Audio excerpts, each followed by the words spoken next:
移民署的新北市专勤队接到检举，去稽查树林区一间资源回收场，看讲有车非法的移工哦，结果是发现讲现场有真侪非法的越南移工。现场共查获45名非法工作的越南籍移工，全数由本队带回调查。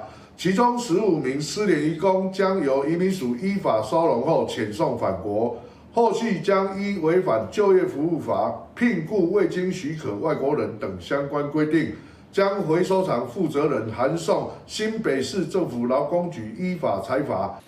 咱对外面会当看到讲，这回收场是囤真侪物件，环境是真垃圾哦。非法移工哦是四价米，个人是米伫回收物内底。这间回收场是以一日1000块来请这移工，一日做8点钟哦。 计共是查到45个非法的移工，这头家上济嘛罚款75万块。